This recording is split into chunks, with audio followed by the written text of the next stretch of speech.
Sir ಯಾಕೆ ಇಷ್ಟೊಂದು ಬಿಸಿ? ಕೆಲಸ ಮಾಡ್ತಾ ಇದ್ದೇನೆ ಅಷ್ಟೇ, ಬಿಸಿ ಅಂತಲ್ಲ. ಆಕ್ಚುಲಿ ನಾನು ಗರುಡ ಗಮನಕ್ಕೂ ನಾನು ಪ್ರೊಡ್ಯೂಸರ್ ಆಗಿದ್ದೆ, ಇದಕ್ಕೂ ಆಗಿದೆ. ಹೆಸರು ಹಾಕಿರ್ಲಿಲ್ಲ, ಈಗ ಹೆಸರು ಹಾಕಿದ್ದೀನಿ ಅಷ್ಟೇ.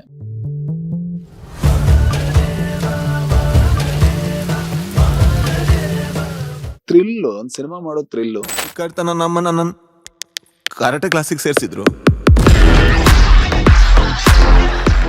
ಸಿನಿಮಾ ಓಡೋದು ಇಂಪಾರ್ಟೆಂಟ್ ಅಥವಾ ದುಡ್ಡು ಬರೋದು ಇಂಪಾರ್ಟೆಂಟ್? ಸಿನಿಮಾ ಓಡಿದ್ರೆ ದುಡ್ಡು ಬರುತ್ತೆ, ದುಡ್ಡು ಬಂದಿದೆ ಅಂದ್ರೆ ಅದರ ಅರ್ಥ ಓಡ್ತಾ ಇದೆ ಅಂತ. ರಿವ್ಯೂವರ್ ಚಪ್ಪಾಳೆ ತಟ್ಟೋದಕ್ಕಿಂತ ಜನ ಚಪ್ಪಾಳೆ ತಟ್ಟೋದು ಬಹಳ ಇಂಪಾರ್ಟೆಂಟ್ ಅಂತ ಅನ್ಕೋತೀನಿ. ಅರ್ಥ ಆಗ್ಬೇಕು ಅನ್ನೋದಕ್ಕಿಂತ ಜನಗಳಿಗೆ ಕ್ಯೂರಿಯಾಸಿಟಿ ಹುಟ್ಟಿಸ್ಬೇಕು ಆ ಪಾತ್ರ. ಸೂಫ್ರಮ್ ಸೋ ಅಂತ ಏನು ಅಂತ ಗೊತ್ತಾಗಬೇಕು ಅಂದ್ರೆ ಟ್ರೈಲರ್ ನೋಡಿದ್ರು ಸಾಕು ಗೊತ್ತಾಗುತ್ತೆ. ಒಮ್ಮೆ ನಮ್ಮೂರಿಗೆ ಬಂದ್ರೆ ಉಂಟಲ್ಲ ಅಣ್ಣ. ಹೆಣ್ಣ ಮಗುವ ಸರಿತಾ? ಸರಿತಾ. ಹಾ, ಹೆಣ್ಣು ಮಗುವ. ನಾನು ಸರಿತಾ ರವಣ್ಣ. ಅದು ನಮ್ಮ ರಿಕ್ಷಾದ ಚಂದ್ರಣ್ಣ. ಎಳಿಯದು ಎಲ್ರಿ ಹುಡಿಯಾಗೋದಿಲ್ಲ, ಬೋಟಿ ಒಂದೊಂದೇ ಕೈಗೆ ಸಿಕ್ಕಿಸಿ. ರಾಜ್ಬಿ ಶೆಟ್ಟಿ ಅವ್ರನ್ನ ನೋಡಿದಾಗೆಲ್ಲ ಕಣ್ಸು ಎಲ್ಲ ಕಾಣಿಸ್ಕೊತಾರೆ, ಯಾಕೆ ಇಷ್ಟೊಂದು ಸಿಂಪಲ್?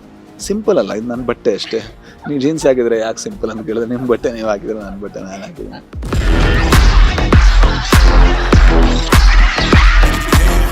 45 ಸಿನಿಮಾದಲ್ಲೂ ಕೂಡ ಇದ್ದೀರಾ, ಅಲ್ಲಿ ಯಾವ ಶೇಡ್ ನಿಮ್ಮದು? ನೆಗೆಟಿವ್ ಶೇಡಾ ಪಾಸಿಟಿವ್ ಶೇಡಾ ನಿಮ್ಮದು? ಪಾಸಿಟಿವ್ ನೆಗೆಟಿವ್ ಅನ್ನೋದಕ್ಕಿಂತ ನಾನು ನೀವು ಹೇಗಿದ್ದೀವಿ ಆ ಥರದ್ದು ಒಬ್ಬ ಮನುಷ್ಯ, ಒಬ್ಬ ನಾರ್ಮಲ್ ಮನುಷ್ಯ.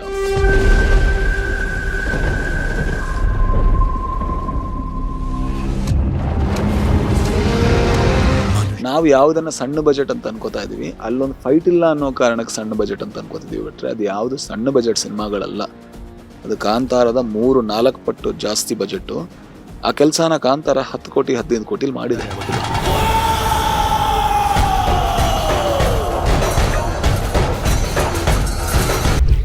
ಹಾಯ್ ಹಲೋ ನಮಸ್ಕಾರ, ನೀವು ನೋಡ್ತಾ ಇದ್ರೆ ಸ್ಪಿಡ್ನೆಸ್ ಕೂಡ. ನಾನು ಐಶ್ವರ್ಯಗೌಡ. ಇಷ್ಟು ದಿನ ನಟನೆ ಮತ್ತು ಡೈರೆಕ್ಷನ್ ಅಲ್ಲಿ ಬ್ಯುಸಿ ಆಗಿದ್ರು, ಈಗ ಪ್ರೊಡಕ್ಷನ್ ನಲ್ಲಿ ಬ್ಯುಸಿ ಆಗಿದ್ದಾರೆ, ಪ್ರೊಡ್ಯೂಸರ್ ಆಗಿ ಬ್ಯುಸಿ ಆಗಿದ್ದಾರೆ. S, busiest person Raj B Shetty ಅವ್ರ ನಮ್ಮ ಜೊತೆ ಇದ್ದಾರೆ, ಅವ್ರನ್ನೇ ಮಾತಾಡ್ಸೋಗ್ತಾರೆ. ಸರ್ ಯಾಕೆ ಇಷ್ಟೊಂದು ಬಿಸಿ? ಕೆಲಸ ಮಾಡ್ತಾ ಇದ್ದೇನೆ ಅಷ್ಟೇ, ಬಿಸಿ ಅಂತಲ್ಲ. ಆಕ್ಚುಲಿ ನಾನು ಗರುಡ ಗಮನಕ್ಕೂ ನಾನು ಪ್ರೊಡ್ಯೂಸರ್ ಆಗಿದ್ದೆ, ಇದಕ್ಕೂ ಆಗಿದೆ. ಹೆಸರು ಹಾಕಿರ್ಲಿಲ್ಲ, ಈಗ ಹೆಸರು ಹಾಕಿದ್ದೀನಿ ಅಷ್ಟೇ. ಬಂಡವಾಳನೂ ಹಾಕಿದ್ದೀನಿ, ಹೋದ್ಸಲ ಬಂಡವಾಳ ಹಾಕಿರ್ಲಿಲ್ಲ. ಓಕೆ, ಇಷ್ಟು ದಿನ ದುಡ್ಡನ್ನ ತಗೋತಾ ಇದ್ರಿ ನಟನೆ ಮೂಲಕ, ಈಗ ಪ್ರೊಡ್ಯೂಸರ್ ಆಗಿ ಕೊಡ್ತಾ ಇದ್ದೀರಾ. ಸೊ ಎಷ್ಟು ಕಷ್ಟ ಇದೆ ಅನ್ನುವಂಥದ್ದು, ಮತ್ತೆ ಆಮೇಲೆ ಮೊದ್ಲೆಲ್ಲ ತಗೊಳ್ಳುವಾಗ ಏನು ನಮ್ದು ಅನ್ನೋದು ಆಗ್ತಾ ಇತ್ತು, ಇವಾಗ ಕೊಡ್ಬೇಕಾದ್ರೆ ಲೆಕ್ಕಾಚಾರ ಅನ್ನುವಂಥದ್ದು ಇರುತ್ತೆ. ಸೊ ಅದ್ರ ಬಗ್ಗೆ ಹಾಗೇನಿಲ್ಲ, ಅಂದ್ರೆ ದುಡ್ಡೇ ಅಷ್ಟೇ. ನಮಗ್ ಬಂದ್ರು ಇನ್ನೊಬ್ರಿಗೆ ಕೊಟ್ರು ಕೂಡ ದುಡ್ಡು, ಅದ್ರಲ್ಲಿ ಏನ್ ಅಂತ ದುಡ್ಡಿದಲ್ಲ. ಮತ್ತೆ ಇದು ಕಷ್ಟ, ಅದು ಸುಲಭ ಹಾಗೇನಿಲ್ಲ. ಅಯ್ಯೋ ಪ್ರೊಡ್ಯೂಸರ್ ಆಗಿ ಬಹಳ ಕಷ್ಟ. ಥ್ರಿಲ್ಲು, ಒಂದ್ ಸಿನಿಮಾ ಮಾಡೋ ಥ್ರಿಲ್ಲು. ಐ ಥಿಂಕ್ ಪ್ರೊಡಕ್ಷನ್ ಅಂದ್ರೆ ಬರೀ ದುಡ್ಡಲ್ಲ. ಸೊ ಜೊತೆಗೆ ಈ ಸಿನಿಮಾಗೆ ಯಾರು ಬರಬೇಕು, ಯಾರು ಬರಬಾರ್ದು, ಹೇಗಿರಬಾರ್ದು, ಯಾರು ಸಿನಿಮಾಟೋಗ್ರಫರ್ ಆಗ್ಬೇಕು, ಯಾವ ರೀತಿ ಆಕ್ಟರ್ಗಳು ಬರಬೇಕು, ಇದೆಲ್ಲ ಡಿಸಿಷನ್ಗಳು ಕೂಡ ಪ್ರೊಡಕ್ಷನ್ ಇಂದಾನೆ ಬಂದಾಗ ಆ ಪ್ರಾಜೆಕ್ಟ್ ನ ಕ್ವಾಲಿಟಿ ತುಂಬಾ ಬೆಟರ್ ಆಗುತ್ತೆ. ಸೊ ಅದೆಲ್ಲ ಕ್ರಿಯೇಟಿವ್ ಚಾಯ್ಸಸ್ ಗಳು ಈ ಸಿನಿಮಾಗೆ ಇದ್ದ ಕಾರಣದಿಂದಾಗಿ ನಾನು ಪ್ರೊಡ್ಯೂಸರ್ ಆದ್ರೆ, ಬಿಟ್ರೆ ದುಡ್ಡು ಹಾಕ್ಬೇಕು ಅನ್ನೋ ಕಾರಣಕ್ಕೋಸ್ಕರ ಅಲ್ಲ. ಸಿನಿಮಾ ಓಡೋದು ಇಂಪಾರ್ಟೆಂಟ್ ಅಥವಾ ದುಡ್ಡು ಬರೋದು ಇಂಪಾರ್ಟೆಂಟ್ ಅನ್ನುವಂಥದ್ದು? ಎರಡು ಒಂದೇ ಅಲ್ವಾ? ಸಿನಿಮಾ ಓಡಿದ್ರೆ ದುಡ್ಡು ಬರುತ್ತೆ, ದುಡ್ಡು ಬಂದಿದೆ ಅಂದ್ರೆ ಅದರ ಅರ್ಥ ಓಡ್ತಾ ಇದೆ ಅಂತ. ಅದೆರಡು ಸಪರೇಟ್ ಅಲ್ಲ ಅಂತ ಅನ್ಸುತ್ತೆ. ಸಿನಿಮಾ ಸದ್ಯದ ಮಟ್ಟಿಗೆ ಕನ್ನಡ ಇಂಡಸ್ಟ್ರಿಗೆ ರಿವ್ಯೂವರ್ ಚಪ್ಪಾಳೆ ತಟ್ಟೋದಕ್ಕಿಂತ ಜನ ಚಪ್ಪಾಳೆ ತಟ್ಟೋದು ಬಹಳ ಇಂಪಾರ್ಟೆಂಟ್ ಅಂತ ಅನ್ಕೋತೀನಿ. ಇಬ್ರು ಜೊತೆ ಚಪ್ಪಾಳೆ ತಟ್ಟಿದ್ರೆ ಅದು ಇನ್ನೂ ಒಳ್ಳೇದು ಅಂತ ಅನ್ಕೋತೀನಿ. ಸೂಫ್ರಮ್ ಸೋ ಆ ತರದ ಸಿನಿಮಾ, ರಿವ್ಯೂವರ್ಗಳು ಜೊತೆಗೆ ಜನಗಳು ಒಟ್ಟಿಗೆ ಚಪ್ಪಾಳೆ ತಟ್ಟಬಹುದಂತ ಸಿನಿಮಾ. ಅದರಿಂದಾಗಿ ನಾನು ಅನ್ಕೋತೀನಿ V have done a good job. Okay, ಈ ಮೂವಿ ಟೈಟಲ್ಲೇ ಒಂಥರ ಡಿಫ್ರೆಂಟ್ ಆಗಿದೆ. ಸೊ ಈ ಮೂವಿ ಟೈಟಲ್ ಯಾಕೆ ಈ ತರ ಬಂದಿರುವಂತದ್ದು? ನಿಮ್ಮ ತಲೆಯಲ್ಲಿ ಹೊಳೆಯೋದೇ ಬೇರೆ ಬೇರೆ ತರದ್ದು. ಸೊ ಈ ಮೂವಿ ಟೈಟಲ್ ಹೇಗೆ ಅನ್ನುವಂಥದ್ದು? ಒಂದು ಆ ಪಾತ್ರದಿಂದಾಗಿ. ಸೊ ಆ ಪಾತ್ರ ಒಂದು ಸಿನಿಮಾದಲ್ಲಿ ಒಂದು ತುಂಬಾ ಇಂಪಾರ್ಟೆಂಟ್ ಪಾತ್ರ ಬರುತ್ತೆ. ಸೊ ಆ ಪಾತ್ರದ ಹೆಸರನ್ನೇ ಸಿನಿಮಾಗೆ ಇಡಬೇಕು ಅಂತ ಅನ್ಕೊಂಡಾಗ, ಜೊತೆಗೆ ಒಂದು ಟೈಟಲ್ ಅಂದ್ರೆ ಹಾಗೆ, ಅಂದ್ರೆ ಅರ್ಥ ಆಗ್ಬೇಕು ಅನ್ನೋದಕ್ಕಿಂತ ಜನಗಳಿಗೆ ಕ್ಯೂರಿಯಾಸಿಟಿ ಹುಟ್ಟಿಸ್ಬೇಕು ಆ ಪಾತ್ರ. ಸೊ ಆ ಕ್ಯೂರಿಯಾಸಿಟಿ ಹುಟ್ಟಿಸೋ ಅಂತ ಒಂದು ಎಲಿಮೆಂಟ್ ಇದ್ರಲ್ಲಿದೆ. ಯಾವ್ದ್ರಲ್ಲಿ? ಈ ಟೈಟಲ್ ಇದೆ. ಆ ಕಾರಣದಿಂದ ಸೂಫ್ರಮ್ ಸೋ ಅಂತ ಏನು ಅಂತ ಗೊತ್ತಾಗ್ಬೇಕು ಅಂದ್ರೆ ಟ್ರೈಲರ್ ನೋಡಿದ್ರು ಸಾಕು ಗೊತ್ತಾಗುತ್ತೆ. ಅದು ಒಂದು ಹೆಸರು, ಸುಲೋಚನಾ ಫ್ರಮ್ ಸೋಮೇಶ್ವರ ಅಂತ. ಅದು ಯಾಕೆ ಹೆಸರಿದೆ ಅಂತ ಸಿನಿಮಾದಲ್ಲಿ ಗೊತ್ತಾಗುತ್ತೆ. ಈ ಸಿನಿಮಾದಿಂದ ನಾವ್ ಏನ್ ನಿರೀಕ್ಷೆ ಮಾಡ್ಬೋದು ಅನ್ನುವಂಥದ್ದು, ಜನರು ಏನ್ ನಿರೀಕ್ಷೆ? ಇವಾಗ ರಾಜ್ಬಿ ಶೆಟ್ಟಿ ಅವ್ರದ್ದು ಸಿನಿಮಾ ಬರ್ತಾ ಇದೆ ಅಂದ್ರೆ ಜನರು ಕಾತುರದಿಂದ ನಿಮಗೆ ಅಂತಾನೆ ಅಭಿಮಾನಿ ಬಳಗಗಳು ಕಾಯ್ತಾ ಇರ್ತಾರೆ. ಸೊ ಏನ್ ನಿರೀಕ್ಷೆ ಮಾಡ್ಬೋದು ಅನ್ನುವಂಥದ್ದು? I think unlimited fun, comedy, ಒಂದು ಒಳ್ಳೆ ಎಂಟರ್ಟೈನರ್, ಜೊತೆಗೆ ಒಂದು ಒಳ್ಳೆ ಮೆಸೇಜ್ ಅನ್ನು ಕೊಟ್ಟು ನೆಮ್ಮದಿಯಿಂದ ಮನೆ ಕಳ್ಸುತ್ತೆ. ತುಂಬಾ ಒಳ್ಳೆ ಸಿನಿಮಾ. ಸೊ ಅದನ್ನ ಎಕ್ಸ್ಪೆಕ್ಟ್ ಮಾಡ್ಬೋದು ಅಂತ ಅನ್ಕೋತೀನಿ.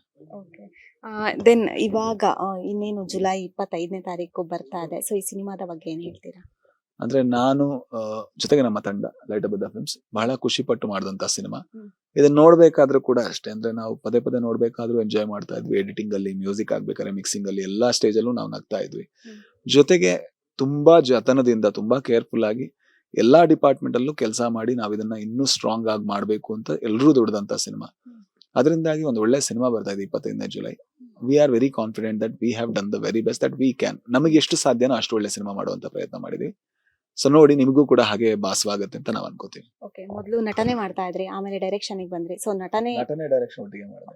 Okay. ಡೈರೆಕ್ಷನ್ ಮಾಡ್ತಿದ್ದೆ, ಆಮೇಲೆ ನಟನೆ. ಓಕೆ, ಯಾವ್ದು ಬೆಸ್ಟ್ ನಿಮ್ಮ ಪ್ರಕಾರ? ಡೈರೆಕ್ಷನ್, ಅದ್ರಲ್ಲಿ ಡೌಟ್ ಇಲ್ಲ. ಹೌದು, ಡೈರೆಕ್ಷನ್. ಓಕೆ, ನಟನೆ ಆಗಿದ್ರೆ ನಟನೆ ಲಾಸ್ಟ್ ಅನ್ಸುತ್ತೆ. ಡೈರೆಕ್ಷನ್ ಫಸ್ಟ್, ರೈಟಿಂಗ್, ಆಮೇಲೆ ಡೈರೆಕ್ಷನ್, ಆಮೇಲೆ ಪ್ರೊಡಕ್ಷನ್, ಆಮೇಲೆ ಟೈಮ್ ಇದ್ರೆ ಆಕ್ಟಿಂಗ್. ಓಕೆ, ರಾಜ್ಬಿ ಶೆಟ್ಟಿ ಅವ್ರನ್ನ ನೋಡಿದಾಗೆಲ್ಲ ಪಂಚೆ ಎಲ್ಲ ಕಾಣಿಸ್ಕೋತಾರೆ, ಯಾಕೆ ಇಷ್ಟೊಂದು ಸಿಂಪಲ್? ಸಿಂಪಲ್ ಅಲ್ಲ, ಇದು ನನ್ನ ಬಟ್ಟೆ ಅಷ್ಟೇ. ನೀವು ಜೀನ್ಸ್ ಹಾಕಿದ್ರೆ ಯಾಕೆ ಸಿಂಪಲ್ ಅಂತ ಕೇಳಿದ್ರೆ, ನಿಮ್ ಬಟ್ಟೆ ನೀವು ಹಾಕಿದ್ರೆ ನನ್ನ ಬಟ್ಟೆ ನಾನು ಹಾಕಿದ್ರೆ. ಅಲ್ಲ, ಆದ್ರೂ ನಾವು ಮೊದ್ಲಿಂದಾನು ನೋಡಿದಾಗ ನೀವು ತುಂಬಾ ಸಿಂಪಲ್. ಕೆಲವರು ಆಡಂಬರ ಜೀವನ ಬದುಕ್ತಾರೆ, ಬಟ್ ನೀವು ತುಂಬಾ ಸಿಂಪಲ್ ಆಗಿ ಕಾಣಿಸ್ತೀರಾ. ಸೊ ಹಾಗೇನಿಲ್ಲ, ಅಂದ್ರೆ ಅವ್ರವ್ರಿಗೆ ಬೇಕಾದ ರೀತಿಲಿ ಅವ್ರವ್ರು ಬದುಕಬಹುದು. ಅದ್ರಲ್ಲಿ ಏನ್ ತಪ್ಪಿಲ್ಲ. ಪಾಪ ಯಾರೋ ಒಬ್ಬ ಕೂಲಿಂಗ್ ಗ್ಲಾಸ್ ಹಾಕ್ತಾನೆ ಅಂದ್ರೆ ಚೆನ್ನಾಗಿ ಕಾಣಿಸಕ್ ಹಾಕ್ತಾನೆ. ಹಾಕಿದ್ರೆ ನಾನು ಕಿವಿಗೆ ಹಾಕೊಂಡಿದ್ದೀನಿ, ಇದ್ರಲ್ಲಿ ಏನ್ ಸಿಂಪ್ಲಿಸಿಟಿ ಇದೆ. ಕುತ್ತಿಗೆ ಹಾಕೊಂಡಿದ್ದೀನಿ, ಏನ್ ಸಿಂಪ್ಲಿಸಿಟಿ ಇದೆ. ಇದು ಶಾಲ್ ಇದೆ, ಮೂರು ಇದು, ಇದೇನ್ ಸಿಂಪ್ಲಿಸಿಟಿ ಅಲ್ಲ. ಅವ್ರವ್ರಿಗೆ ಬೇಕಾದ ರೀತಿಲಿ ಅವ್ರವ್ರು ಬದುಕ್ತಾರೆ. ಐ ಥಿಂಕ್ ಎಲ್ರಿಗೂ ಕೂಡ ಆ ರೀತಿ ಬದುಕುವಂತ ಸ್ವಾತಂತ್ರ್ಯ. ಒಂದೇ ಒಂದು ಪ್ಯಾರಾಮೀಟರ್ ಅಲ್ಲ, ಇದು ಸಿಂಪಲ್, ಜನರಲ್ಲ ಇದೇ ರೀತಿ ಇರಬೇಕು. ಯಾರೋ ಒಬ್ನಿಗೆ ಮಾತಾಡ್ಬೇಕು ಅಂತ ಅನ್ಸುತ್ತೆ, 4 ಜನ ಹತ್ರ ಮಾತಾಡ್ತಾನೆ, ಅವ್ನು ಸಿಂಪಲ್. ಇನ್ನೊಬ್ಬ ಮಾತಾಡಕ್ಕೆ ಮನ್ಸಿರಲ್ಲ, ಅವ್ನು ಸುಮ್ನೆ ಕೊಡ್ತಾನೆ. ಅವ್ನು ಆಕ್ಚುಲಿ ಜಾಸ್ತಿ ಸಿಂಪಲ್, ಅವ್ನು ಮಾತೇ ಆಡ್ತಿಲ್ಲ, ಆರಾಮಾಗಿ ಅವನಷ್ಟಕ್ಕಿದ್ದಾನೆ. ಸೊ ಪ್ಯಾರಾಮೀಟರ್ ಇರಲ್ಲ, ಅದೇ ತಪ್ಪು ಸಮಾಜದಲ್ಲಿ. ಬೇಕಾದವ್ರು ಬೇಕಾದಾಗ ಬದುಕೊಂಡು ಆರಾಮಾಗಿ, ಒಟ್ಟು ಖುಷಿಲಿರ್ಲಿ. ನೀ ಖುಷಿಲಿದ್ಯಾ ಅಷ್ಟೇ. ನೀ ಆ ಬಟ್ಟೆಲಿ ಖುಷಿಲಿದ್ಯಾ ಹಾಕೋ, ಈ ಬಟ್ಟೆಲಿ ಖುಷಿಲಿದ್ಯಾ ಹಾಕೋ, ಆರಾಮಾಗಿರಷ್ಟೇ. ಕಾಂತಾರ ಪಾರ್ಟ್ 1 ಅಲ್ಲಿ ಇರ್ಲಿಲ್ಲ, ನೀವು ಪಾರ್ಟ್ 2 ಅಲ್ಲಾದ್ರೂ ಇದೀರಾ ಅನ್ನುವಂಥದ್ದು, ನಟನೆ ಮಾಡಿದೀರಾ ಅಥವಾ ಏನಾದ್ರು ಮಾಡಿ? ಆಕ್ಚುಲಿ ಅದ್ರಲ್ಲಿ ನಾನು ಸ್ವಲ್ಪ ರೈಟಿಂಗ್ ಅಲ್ಲಿ ಆದ್ರೂ ಇನ್ವಾಲ್ವ್ ಇದೆ. ಇದ್ರಲ್ಲಿ ನಾನು ಯಾವುದೇ ರೀತಿ ಇನ್ವಾಲ್ವ್ ಇಲ್ಲ. ನಾನೇ ಬೇರೆ ಬೇರೆ ಕೆಲಸಗಳನ್ನ ಮಾಡ್ತಾ ಇರೋ ಕಾರಣದಿಂದಾಗಿ ಇನ್ವಾಲ್ವ್ ಆಗಕ್ಕಾಗಿಲ್ಲ. ಒಂದಷ್ಟು ಘಟನೆಗಳು ನಡೆದಿರೋದ್ರಿಂದ ಒಂದಷ್ಟು ನೀವು ಕೇಳ್ತಾ ಇರಬಹುದು, ಮಾತುಗಳು ಬರ್ತದೆ. ಸೊ ಅದ್ರ ಬಗ್ಗೆ ಏನ್ ಹೇಳ್ತೀರಿ? ಏನು ನಿಮಗೆ ಎಷ್ಟು ಗೊತ್ತೋ ನನಗೂ ಅಷ್ಟೇ ಗೊತ್ತಾದ ಕಾರಣದಿಂದ ನೀವೇನ್ ಹೇಳ್ತೀರೋ ನಾನು ಅಷ್ಟೇ ಹೇಳಕ್ ಸಾಧ್ಯ. ನಿಮ್ಮಿಂದನೇ ನನಗೆ ಇನ್ಫಾರ್ಮೇಶನ್ ತಲುಪಿರೋದು. ನಾನು ರಿಷಬ್ ಅವರಿಗೆ ಬರ್ಡೇ ದಿವಸ ವಿಶ್ ಮಾಡಿದ್ದೆ ಬಿಟ್ರೆ ಬೇರೆ ಯಾವ ವಿಷಯಗಳನ್ನ ನಾ ಮಾತಾಡಿಲ್ಲ. ಐ ಥಿಂಕ್ ನನಗೂ ಅಷ್ಟು ಗೊತ್ತಿಲ್ಲ ಏನಾಗ್ತಿದೆ ಅಂತ. ರಾಕೇಶ್ ಶೆಟ್ಟಿ ಅವರ ಸಾವಿನ ಬಗ್ಗೆ, ಅದ್ರ ಬಗ್ಗೆ ಏನಾದ್ರು ವಿಚಾರಿಸಿದ್ರಾ? ಅಂದ್ರೆ ನಾನು ಆ ಟೈಮಲ್ಲಿ ನಾನು ಆ ರೀತಿ ವಿಚಾರಿಸೋದಕ್ಕಿಂತ ನಾನು ಅನುಶ್ರೀ ಅವ್ರ ಜೊತೆ ಮಾತಾಡಿದೆ. ಅನುಶ್ರೀ ಅವ್ರ ಪರಿಚಯ ಆಯ್ತು. ಜೊತೆಗೆ ಸೂರಜ್ ಅಂತ ಒಬ್ಬ, ಅವ್ರ ಜೊತೆ ಕೇಳಿದೆ ಏನಾಯ್ತು, ಹೇಗಾಯ್ತು. ನಾನು ಅಷ್ಟೊತ್ತಿಗೆ ನಾನು ಖಂಡಿತ ಹೋಗ್ತಿದ್ದೆ. ನಾನು ಕೊಚ್ಚಿಗೆ ಹೋಗಿದ್ದೆ. ಕೊಚ್ಚಿಲಿ ಒಂದು ಶೂಟಿಂಗ್ ಕೆಲಸದಲ್ಲಿದ್ದೆ. ಅದರಿಂದಾಗಿ ಬಿಟ್ಟು ಬರೋಕ್ಕಾಗದಿರುವಂತ ಪರಿಸ್ಥಿತಿಯಲ್ಲಿದ್ದೆ ನಾನು. ಕೇಳಿದೆ ಏನಾಯ್ತು, ತುಂಬಾ ಒಳ್ಳೆ ಹುಡುಗ. ನನ್ ಮತ್ತೆ ಅವ್ನ ಪರಿಚಯನೇ 1-2 ಕಡೆ ಸ್ಟೇಜ್ ಅಲ್ಲಿ, ನಾನು ಆ ರಿಯಾಲಿಟಿ ಶೋದಾಗ ಸ್ಟೇಜ್ ಅಲ್ಲಿ ಇದ್ದ. ಬಟ್ ಯಾರೇ ಆದ್ರೂ ಕೂಡ ಅಂತ ಒಳ್ಳೆ ಟ್ಯಾಲೆಂಟೆಡ್ ಹುಡುಗ ಹೋದ ಅನ್ನೋದು ಬೇಜಾರಿದ್ದೇ ಇದೆ. ಬಟ್ ಗೊತ್ತಿಲ್ಲ ಅದು ಹೇಗಾಯ್ತು ಏನಾಯ್ತು. ಅಂದ್ರೆ ಅವರು ಕೊಟ್ಟ ಇನ್ಫಾರ್ಮೇಶನ್ ಮಾತ್ರ ಗೊತ್ತಿರೋದು. ಅಂದ್ರೆ ಈ ತರ ಇತ್ತು, ಸಡನ್ ಆಗಾಯ್ತು, ಏನಾಯ್ತು, ಏನ್ ಹೇಳ್ತೀರಾ ಹೇಳಿ ಪಾಪ. That's all. ಓಕೆ, 45 ಸಿನಿಮಾದಲ್ಲೂ ಕೂಡ ಇದ್ದೀರಾ. ಅಲ್ಲಿ ಯಾವ ಶೇಡ್ ನಿಮ್ದು, negative shade or positive shade ಅನ್ನುವಂಥದ್ದು? ಅದ್ರ ಟೀಸರ್ ಬಂದಿತ್ತು. ಅದ್ರ ಟೀಸರ್ ನೋಡಿದ್ರೆ ಗೊತ್ತಾಗ್ತಿತ್ತು. ಅದ್ರಲ್ಲಿ ಒಬ್ಬ ಸಾಮಾನ್ಯ ಅವನು. ಪಾಸಿಟಿವ್ ನೆಗೆಟಿವ್ ಅನ್ನೋದಕ್ಕಿಂತ ನಾನು ನೀವು ಹೇಗಿದೀವಿ ಆ ತರದ ಒಬ್ಬ ಮನುಷ್ಯ, ಒಬ್ಬ ನಾರ್ಮಲ್ ಮನುಷ್ಯ ಅವನು.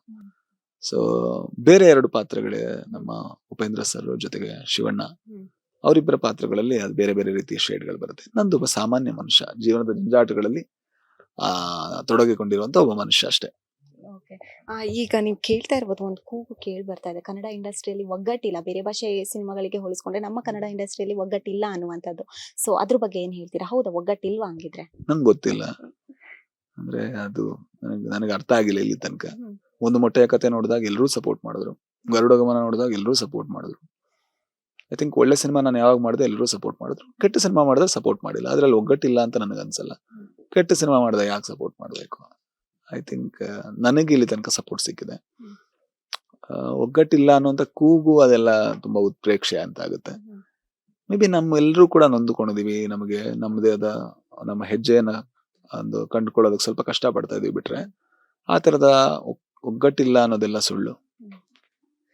ನನಗೆ ಸುಳ್ಳು ಅನ್ನೋದಕ್ಕಿಂತ ನನಗ್ ಸುಳ್ಳು. ಅದು ನನಗೆ ಅನ್ಸಿಲ್ಲ ಇಲ್ಲಿ ತನಕ. ಗೊತ್ತಿಲ್ಲ, ಬೇರೆ ಗೊತ್ತಿಲ್ಲ. ಓಕೆ ಸರ್, ನೀವು ನೋಡಿರ್ಬೋದು, ಕೆಲವೊಬ್ರು ಹೇಳ್ತಾರೆ ಮಲಯಾಳಂ ಹಿಂದಿಗಳಿಗೆ ಹೋಲಿಸ್ಕೊಂಡ್ರೆ ಅಲ್ಲಿ ಸಿಂಪಲ್ ಆಗಿ ಮಾಡಿರ್ತಾರೆ ಸಿನಿಮಾಗಳು. ಆದ್ರೆ ನಮ್ಮ ಕನ್ನಡದ 3 ವರ್ಷ ತಗೊಂಡಿರ್ತಾರೆ ಒಂದು ಸಿನಿಮಾ ಮಾಡಕ್ಕೆ. ಒಂದು ಸಿನಿಮಾಗೆ 3 ವರ್ಷ ತಗೋತಾರೆ. ಅವ್ರಾದ್ರೆ 6 ತಿಂಗಳು 1 ವರ್ಷಕ್ಕೆ ಒಂದು ಸಿನಿಮಾನ ಕೊಡ್ತಾರೆ. ಬಟ್ ಅದು ಸೂಪರ್ ಹಿಟ್ ಆಗುತ್ತೆ. ನಮ್ಮ ಸಿನಿಮಾ, ಕನ್ನಡ ಸಿನಿಮಾಗಳು 3 ವರ್ಷ ತಗೊಂಡಿದ್ರು ಕೂಡ ಫ್ಲಾಪ್ ಆಗ್ತಾ ಇದಾವೆ. ಸೊ ಏನ್ ರೀಸನ್ ಇರ್ಬೋದು? ಈಗ ಅಲ್ಲಿ ಸಿಂಪಲ್ ಬಜೆಟ್ ಹೇಳಿದ್ರಲ್ವಾ, ಈಗ ಎಕ್ಸಾಂಪಲ್ ಕಾಂತಾರ 1 ವರ್ಷದಲ್ಲಿ ಆಯ್ತು ಕನ್ನಡ ಸಿನಿಮಾ. ಅದ್ರ ಬಜೆಟ್ ಎಷ್ಟು? ಒಂದು ಲೆಕ್ಕ ಹಾಕಿ ಒಂದು 10, 12, 15 ಅಂತ ಅನ್ಕೊಳ್ಳಿ. ಆವೇಶಮು ಆಯ್ತು, ಅದ್ರ ಬಜೆಟ್ ಎಷ್ಟು? 30 ಕೋಟಿ. ಅದು ದೊಡ್ಡ ಬಜೆಟ್, ನಮಗ್ ಲೆಕ್ಕ ಹಾಕಕ್ ಬರಲ್ಲ ಅಷ್ಟೇ. ಮಂಜುಮಲ್ ಬಾಯ್ಸ್ ಬಂತು, ಅದ್ರ ಬಜೆಟ್ ಎಷ್ಟು? 30 ಕೋಟಿ. ನಮಗ್ ಲೆಕ್ಕ ಹಾಕಕ್ ಬರಲ್ಲ ಅಷ್ಟೇ. ನಾವು ಯಾವ್ದನ್ನ ಸಣ್ಣ ಬಜೆಟ್ ಅಂತ ಅನ್ಕೋತಾ ಇದೀವಿ, ಅಲ್ಲೊಂದು ಫೈಟ್ ಇಲ್ಲ ಅನ್ನೋ ಕಾರಣಕ್ಕೆ ಸಣ್ಣ ಬಜೆಟ್ ಅಂತ ಅನ್ಕೋತಿದೀವಿ, ಬಿಟ್ರೆ ಅದು ಯಾವ್ದು ಸಣ್ಣ ಬಜೆಟ್ ಸಿನಿಮಾಗಳಲ್ಲ. ಅದು ಕಾಂತಾರದ 3-4 ಪಟ್ಟು ಜಾಸ್ತಿ ಬಜೆಟ್. ಆ ಕೆಲ್ಸನ ಕಾಂತಾರ 10 ಕೋಟಿ 15 ಕೋಟಿಲಿ ಮಾಡಿದೆ. ಸೊ ನಾವ್ ಅದನ್ನ ಮರಿತಾ ಇದೀವಿ. ನಮ್ಮಲ್ಲಿ ಆಗಿದೆ ಆ ಕೆಲಸಗಳು. ನೀವ್ ಯಾವ್ದು ಹೇಳ್ತಾ ಇದ್ರ? ಓಕೆ, ಯಾವ್ದೋ ಮಲಯಾಳಂ 1-2-3 ಸಿನಿಮಾ ಹೇಳಿದ್ವಿ. ಮಲಯಾಳಂ ಕಂಟೆಂಟ್ಗಳು ತುಂಬಾ ಚೆನ್ನಾಗಿದೆ, ಅದ್ರಲ್ಲಿ ಯಾವ್ದೇ ಡೌಟ್ ಇಲ್ಲ. ಬಟ್ ಅವ್ರು ಇವತ್ತು ಸ್ಟಾರ್ಟ್ ಮಾಡಿ ನಾಳೆ ಮುಗಿಸಿದಲ್ಲ. ಯಾವಾಗಿಂದ ಮೋಹನ್ ಲಾಲ್ ಮಮ್ಮೂಟಿ ಅವರು ಈ ರೀತಿಯ ರಿಯಲಿಸ್ಟಿಕ್ ಸಿನಿಮಾಗಳಲ್ಲಿ ಆಕ್ಟ್ ಮಾಡ್ಬೇಕು ಅಂತ ತೊಡಕೊಂಡ್ರು, ಅವತ್ತಿಂದ ಒಂದು ಕಂಟಿನ್ಯೂ ಇದೆ, ಜರ್ನಿ ಕಂಟಿನ್ಯೂ ಇದೆ. ನಾವ್ ಇವತ್ತು ಸ್ಟಾರ್ಟ್ ಮಾಡ್ಬಿಟ್ಟು ನಾಳೆ ಏನೋ ಚೇಂಜ್ ಆಗ್ಬೇಕು ಅಂದ್ರೆ ಆಗಲ್ಲ. ಐ ಥಿಂಕ್ ಗರುಡಗಮನ ಅವರು ಕೊಂಡಾಡಿದ್ರು, ಮಲಯಾಳಮಲ್ಲೂ ಕೊಂಡಾಡಿದ್ರು. ಯಾಕೆ ಮಾಡಿದ್ರು? ಅದು ಒಳ್ಳೆ ಸಿನಿಮಾ ಕೆಟ್ಟ ಸಿನಿಮಾ ಅಂತಿದೆ. ಬಟ್ ನಾವು ಸ್ವಲ್ಪ ಕೆಟ್ಟ ಸಿನಿಮಾಗಳನ್ನ ಜಾಸ್ತಿ ಮಾಡ್ತಾ ಇದೀವಿ. ಒಳ್ಳೆ ಸಿನಿಮಾ ಮಾಡೋದು ಜನಗಳಿಗೆ ತಲುಪ್ಸಕ್ ಆಗ್ತಾ ಇಲ್ಲ. ಈ ತರದ ಕೆಲವಾರು ಪ್ರಾಬ್ಲಮ್ಗಳಲ್ಲಿ ನಾವಿದೀವಿ. ಮೊದಲು ನಾವು ಕನ್ನಡ ಸಿನಿಮಾಗಳ ಜೊತೆ ಕಾಂಪೀಟ್ ಮಾಡ್ಬೇಕಿತ್ತು, ಈಗ ನಾವು ಒಳ್ಳೆ ಸಿನಿಮಾಗಳ ಜೊತೆ ಕಾಂಪೀಟ್ ಮಾಡ್ಬೇಕು. ಅದರಿಂದ ಸ್ವಲ್ಪ ಭಯ ಆಗ್ತಿದೆ, ಫಿಲ್ಟ್ರೇಷನ್ ಸ್ವಲ್ಪ ಜಾಸ್ತಿ ಇದೆ. ಬಟ್ ಅದು ತಪ್ಪು ಅಂತ ನಂಗೆ ಅನ್ಸಲ್ಲ. ಅಷ್ಟು ಫಿಲ್ಟ್ರೇಷನ್ ಬೇಕು ಅಂತಾನೆ ನಾನು ಯಾವತ್ತು ಭಾವಿಸೋದು. ಅಷ್ಟು ಫಿಲ್ಟ್ರೇಷನ್ ಆದ್ರೆ ಮಾತ್ರ ಮುಂದೆ ಒಂದ್ ದಿವಸ ನಾವು ಒಳ್ಳೆ ಸಿನಿಮಾ ಮಾಡಕ್ ಸಾಧ್ಯ ಆಗುತ್ತೆ. ವರ್ಷಕ್ಕೆ 220 ಸಿನಿಮಾ ಮಾಡಿದ್ರೆ ನಾವು ಅದರಲ್ಲಿ 5% ಸಕ್ಸಸ್ ಆದ್ರೂ ಕೂಡ ಅಲ್ಲಿಗೆ ಹೋಯ್ತು. 200 ಸಿನಿಮಾಗಳು ಹೋಯ್ತು, 20 ಸಿನಿಮಾಗಳು ಮಾತ್ರ ಸಕ್ಸಸ್ ಆದವು. ನಮ್ದು ಅಷ್ಟು ಆಗ್ತಾ ಇಲ್ಲ, ಅದು ಬೇರೆ ಪ್ರಶ್ನೆ. 2, 3, 4, 5 ಈ ರೀತಿ ಲೆಕ್ಕ ಇದೆ. ಮುಂದೆ ಚೇಂಜ್ ಆಗುತ್ತೆ ಅನ್ನೋಂತ ಹೋಪ್ ನಮ್ದು. ಬಟ್ ನಮ್ಮಿಂದ ಎಷ್ಟಾಗುತ್ತೋ ನಾವು ಖಂಡಿತ ದುಡಿತೀವಿ. ಆಸ್ ಎ ಟೀಮ್ ನಾವು ದುಡಿತೀವಿ.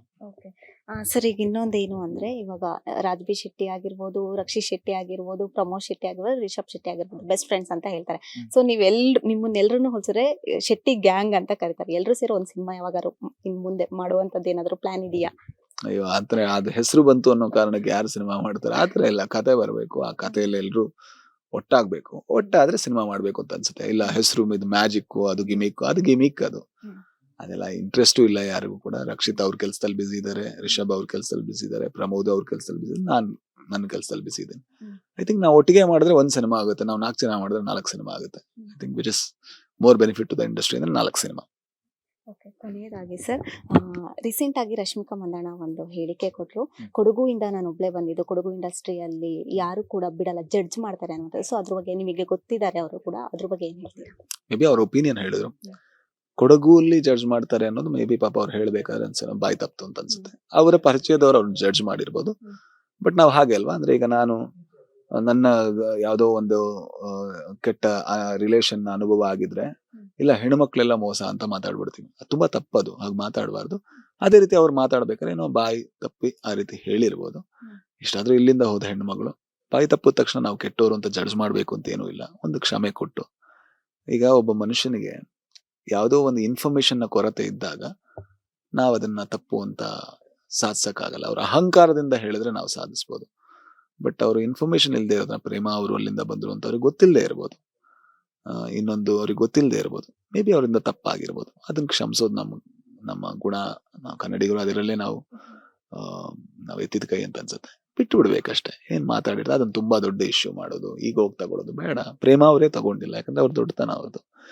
ಅವ್ರೇನ್ ಪ್ರೂವ್ ಮಾಡ್ಬೇಕು ಅಂತಿಲ್ಲ, ಬಟ್ ಇವರು ಪ್ರೂವ್ ಮಾಡ್ಬೇಕು ಅಂತಿಲ್ಲ. ನಮ್ಮ ಹೆಣ್ಮಗಳು ಇವತ್ತು ಬಾಲಿವುಡ್ ಅಲ್ಲಿ, ತೆಲುಗುಲಿ ಅಂತ ಒಳ್ಳೆ ಹೆಸರು ಮಾಡಿದ್ದಾರೆ. ಅವ್ರ ಹೆಸರು ಹೇಳಿದ್ರೆ ಅಷ್ಟು ಜನ ಹೋಗ್ತಾ ಇದಾರೆ. ಈಗ ಹೇಳಿದ್ರಲ್ವಾ ಒಗ್ಗಟ್ಟಿನ ಕೊರತೆ ಅಂತ. ಇದಕ್ಕೆ ಯಾಕೆ ನಾವು ಒಗ್ಗಟ್ಟಿನ ಕೊರತೆ ಅಂತ ಅನ್ಕೊಳಲ್ಲ? ಯಾಕೆ ನಾವು ಅವ್ರಿಗೆ ಸಪೋರ್ಟ್ ಮಾಡಲ್ಲ? ಬಾಯಿ ತಪ್ಪದೆ ಪರವಾಗಿಲ್ಲ, ನಿನ್ ಪರವಾಗಿಲ್ಲ, ತೊಂದ್ರೆ ಇಲ್ಲ, ಇನ್ನೊಂದ್ಸಲ ಆತರ ಮಾಡ್ಬೇಡಿ ಮೇಡಮ್, ಮುಗೀತು. ಅವ್ರು ಖಂಡಿತ ಮಾಡಲ್ಲ. ಅಷ್ಟು ತಲೆ, ಅಷ್ಟು ಹಾರ್ಟ್ ಅವರಿಗಿದೆ ಅಂತ ನಾನು ಅನ್ಕೋತೀನಿ. ದಯವಿಟ್ಟು ನಾವು ಅದನ್ನ ಬಿಟ್ಟು, ಸಣ್ಣ ವಿಷಯ ಬಿಟ್ಟು ನಾವು ಮುಂದೆ ಹೋಗ್ಬೇಕಷ್ಟೇ. ಎಸ್, ಇವಾಗ ಕೊನೆಯದಾಗಿ ಈ ಸಿನಿಮಾ ಬಿಟ್ಟು ಇವಾಗ ಬೇರೆ ಯಾವ ಸಿನಿಮಾಗಳನ್ನ ಕೈಯಲ್ಲಿ ಇಟ್ಕೊಂಡಿದ್ದೀರಾ? ಕೈಯಲ್ಲಿ ಖಾಲಿ ಇದೆ. ಬಟ್ ಸಿನಿಮಾ 45 ಅಂತ ಒಂದು ಮಾಡ್ತಾ ಇದೀನಿ, ರಕ್ಕಸಪುರದಲ್ಲಿ ಮಾಡ್ತಾ ಇದೀನಿ. 2 ಸಿನಿಮಾ ಮಾಡಿದೀನಿ, ಆದ್ರೆ ಅನೌನ್ಸ್ಮೆಂಟ್ ಆಗಿಲ್ಲ. ಬಟ್ ಅವ್ರು ಮಾಡ್ತಾರೆ. ಓಕೆ ಸರ್, ಇನ್ನೂ ಹೆಚ್ಚು ಅವಕಾಶ ಸಿಗ್ಲಿ ಅಂತ ಬಿಡ್ಕೋತೀನಿ. Thank you so much. Thank you. ಇದಿಷ್ಟು ರಾಜ್ಬಿ ಶೆಟ್ಟಿ ಅವರ ಮಾತಾಗಿತ್ತು. ಕ್ಯಾಮ್ರಾ ಪರ್ಸನ್ ರಿಯಾ ಜೊತೆ ಐಶ್ವರ್ಯ ಗೌಡ, ಸ್ಪೀಡ್ ನ್ಯೂಸ್ ಕನ್ನಡ, ಬೆಂಗಳೂರು.